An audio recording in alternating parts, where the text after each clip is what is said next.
You beat the clock. You can move a mountain. You can break rocks. You could be a master. Don't wait for nothing. Ayun, good morning. Clear ako? Ayun, double thumbs up ang ating mga poging host. Yun, thank you so much sa inyong lahat. And syempre, sobrang nagagalak ako, natutuwa na naging very successful yung ating monthly recognition. So palakpakan po natin ang bawat isa. Palakpakan mo yung sarili mo kasi mula kaninang 9:30 hanggang ngayon nandito ka. So thank you so much po kasi hindi magiging successful ang event namin kung wala ikaw dito. And syempre, ang punong abala ng ating monthly recognition. So thank you so much sa ating napaka-energetic na mga host, multitask at achiever, si Coach Ellie and si Coach Ricky, ang ating Directors Club. And syempre si Doc Mon, ang ating host at ang laging nangaharana sa atin. Ayan, kasama natin si Coach Mylinda. Yan po yung Directors Club. Yan ang may kasalanan ng lahat. Bakit lumalaki ng lumalaki ang Elites Alpha? Kami po yung may kasalanan. Kung ako yung promotor, kasama ko po sila. Ayun po. Yun yung napakagandang kasalanan kasi bakit? Ang dami pong natutulungan. So thank you so much po. And syempre baka malimutan ko ang ating batang-batang technical. So si Coach Noel. So thank you so much po sa ating mga full-timer and yun. Sana nagustuhan niyo yung slide kasi pinagtiyagaan talaga yan. Ako po dating hindi marunong. Yung dating ang cellphone ay ginagawa lang pang text pagtawag sa kliyente kasi dati din po ako may traditional business. Pero dahil sa negosyo na to, inaral ngayon, nagiging creatives, nakakagawa na ng magandang banner. So ganun din po kayo. Nag-start sa walang alam, pero kapag willing mong aralin, step by step, darating yung time na yung hindi mo kaya, feeling hindi mo kaya, kaya mo ring gawin. Ayun, and syempre congratulations sa lahat ng awardees tonight. Ang banner natin umabot ng 250 plus. So, 'di ba, ang daming awardees. Yung mga tao naman minsan tatlo, apat na awards, pero congratulations po. Dahil sa sipag mo, sa consistent mo, sa pakikinig mo kay mentor mo, unti-unti mong nakukuha yung award mo, kumikita ka na, nare-recognize ka pa. And syempre, dun sa mga taong hindi nakasama yung pangalan, so palakpakan mo pa rin yung sarili mo kasi ang mga taong successful, naging successful is lahat po dumaan sa hindi naman laging nare-recognize. Ang mahalaga nandyan ka. Ang mahalaga hinaharap mo yung napakaraming rejection. 'Di ba? Lahat ng sharer binanggit yung rejection. Dapat mas maging matibay ka. Sabi nga, dapat batot manhid ka. Paano maging batot manhid? Gawin mo ang negosyo araw-araw, latag lang ng latag. Basta may kausap, latag lang kasi dyan ka gagaling. Huwag mong hintayin na maging matuto ka, maging magaling ka, maging perfect ang presentation mo. Kasi hindi naman po alam ng kausap natin kung ano yung, at least tama yung sinasabi mo. Gawin mo lang everyday, gawin mo lang everyday, isa, dalawa everyday hanggang sa magugulat ka na lang. Ikaw na pala yung mula sa enrollment, mula sa nag-enroll, na nag-upgrade, tapos natutunan mong mag-upgrade, nagkaroon ng Elites account, nanunawaan ng negosyo, tawag dito, nag-VIP account. Kasi isa din po ako sa nag-start sa isa, naging tatlo, naging pito, naging 15. Ngayon po ay ako ay 41 accounts na. And still, nagdadagdag pa rin. Bakit? Binigyan po tayo ng company up to 65 accounts. So, i-grab natin yung opportunity na yun. Bakit po? Kasi ito na po yung ginagawa ko 10 years pa. 1 year din kong ginawa part-time. Ako po ay may tindahan sa Binyan, dito sa Binyan, Laguna, kaya ako ay nandito. Ginawa ko din siyang part-time. Nag-invite sa akin galing OFW din po kapatid ko. So halos lahat tayo connected sa OFW, lalo yung mga full-timers po natin. Coach Mylinda, sponsor niyan OFW. Coach Ellie, sponsor niya, nakita ko yung ate niya, OFW Italy. Coach Ricky, sponsor niyan OFW Taiwan. Coach Raymond, OFW Taiwan. Coach Alnalina, full-timer. Dating OFW sa Saudi, ngayon full-time ginagawa ang negosyo. Ito pong magkapatid, itong magandang tong dalawa, Coach Mary Gabriel and Coach Tere, ang yan po ay nakilala namin yung nanay niya OFW din. Tapos ngayon yung umuwi yung nanay, ginawang full-timer yung anak. So family business. Si Coach Noel po, ate niya OFW din. Si Coach Marlon yan, full-timer yan, pero yun, lahat tayo connected. And yun, welcome po sa ating bagong full-timer, sa anak ni Sir Mahed. So thank you po sa pagtitiwala na yung anak nyo, matulungan din natin na maging successful din na batang-bata. Si Pro Princess, yan po ay anak din ni Sir Alex, tama ba? Salbanya. So nakilala din natin sa online. So thank you so much po sa pagtitiwala na kahit sa Facebook lang tayo nagkakilala, unti-unti nating nakikilala ang bawat isa, yung negosyong ginagawa natin na makakatulong sa family natin. And yun, kung kayo po ay may anak, may pamangkin na naghahanap ng trabaho, dalhin nyo po dito sa online hub. Kasi same lang naman po yan. Mag-aaral, kung magtatrabaho yan, magtatrabaho, papasok araw-araw, maghihintay ng sweldo 15-30. Diba? O dito po, ganun din. May oras din ng trabaho, may pasok, pero after 2 years, after 3 years, maybe, kumikita yan ng 50,000, nagdadrive ng sariling sasakyan, nakakapagpagawa ng bahay, nakakapag-travel sa ibang bansa. So, yun po yung pagkakaiba, pero parehas lang pong may gagawin. Diba? Parehas may gagawin. Parehas magsasacrifice. And yun, gusto ko palang i-congress. Nakita ko tumatango si Tatay Joel. Sobrang naluluha ako kanina, na-inspired na nagsasalita siya kasi alam mo yun, binabasa. Yes po, sobrang inspired kami. Sabi ko, wala yatang ginagawa si Sir Joel kasi bawat Zoom, nandyan siya. Nandyan siya, nagsusulat, nakatitig. Pero nag-start din sa nag-enroll. Araw-araw uma-attend ng Zoom. Ngayon, naka-VIP account na. Ngayon, isa na. Sumasabay sa kabataan. Di ba, senior si Sir Joel? Sumasabay sa kabataan. So, ibig sabihin po, yung negosyo natin, gawin mo lang ng tama, gawin mo lang ng tuloy-tuloy, kahit nasaan ka, kahit anong edad mo, kaya mo pong sumabay, kaya mong kumita.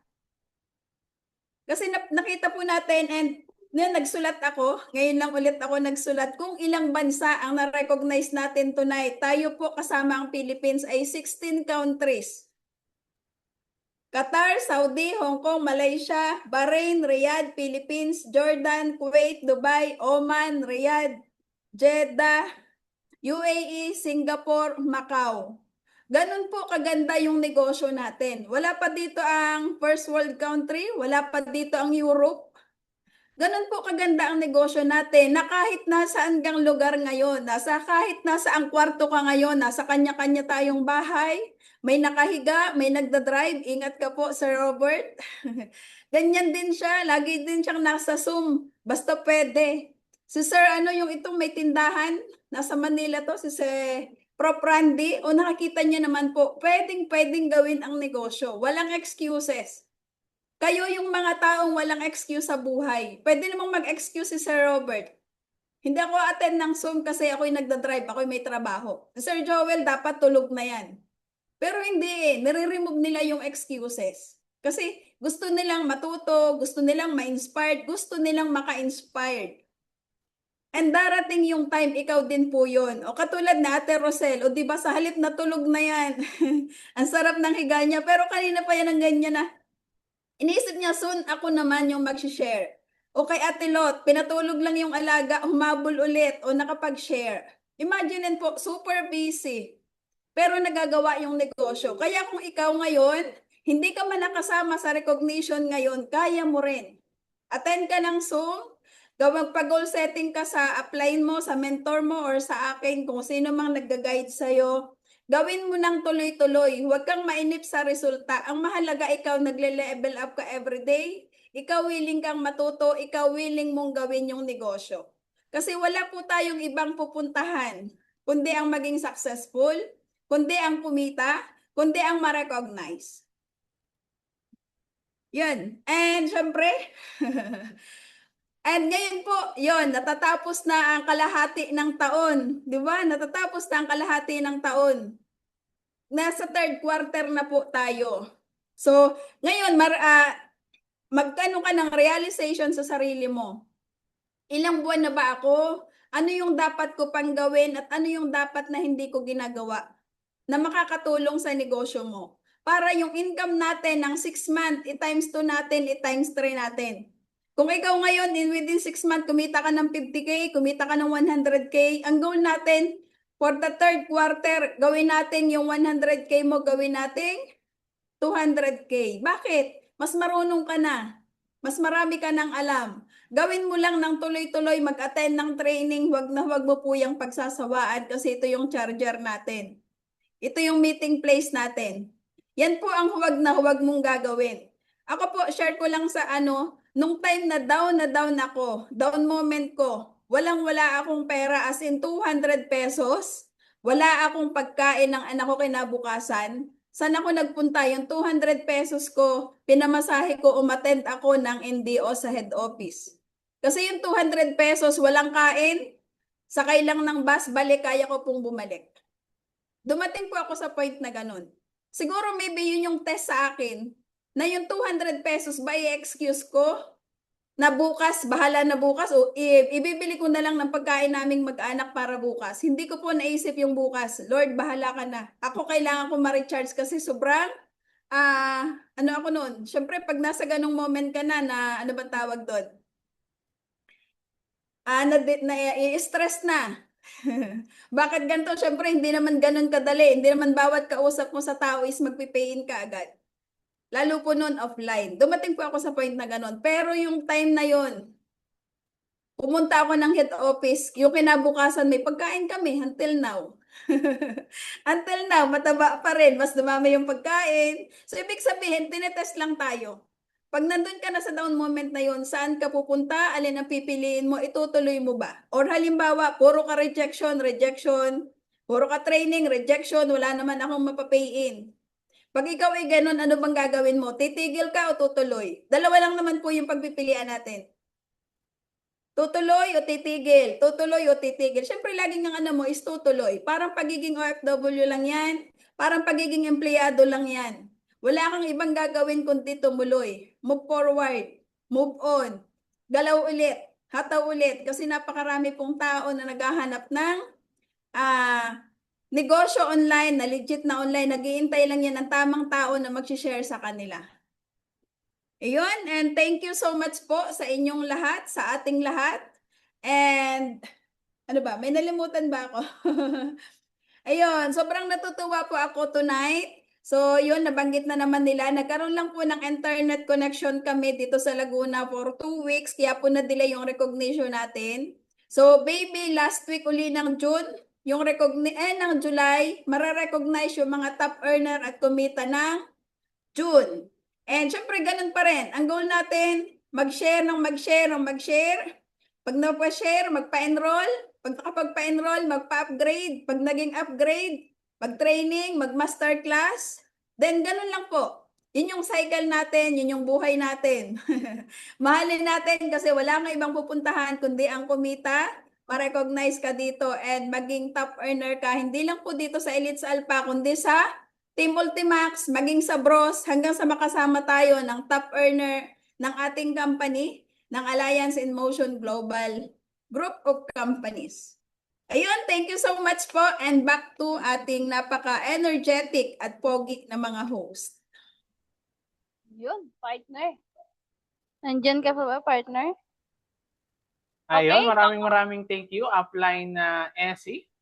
Yan, ang promotor ng kung bakit maraming kumikita sa team natin. And syempre, partner, mag-picture muna tayo. Okay, so sa lahat ng pwedeng mag-open cam, picture tayo para makita ka sa picture. Ayan, sa lahat ng pwedeng mag-open camera, sige, picture po tayo. Ayan, okay, sige. Alright. So, 1, 2, 3, 1, 2, 3.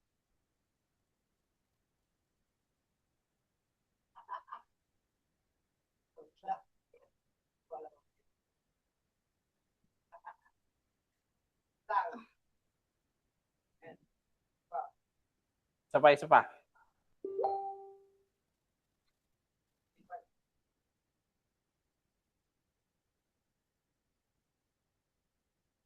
Participants daw. Okay, 1, 2, 3, smile.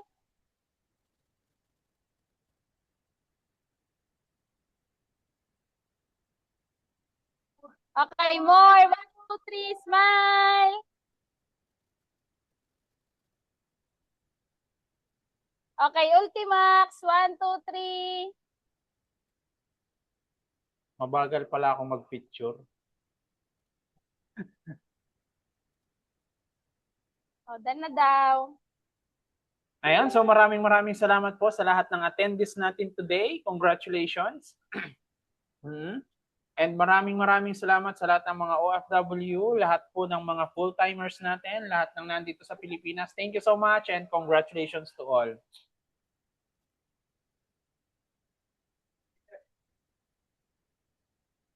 Ayan, so bago tayo po tuluyang pansamantalang maghiwa-hiwalay, para po sa ating technical, yung ating closing prayer.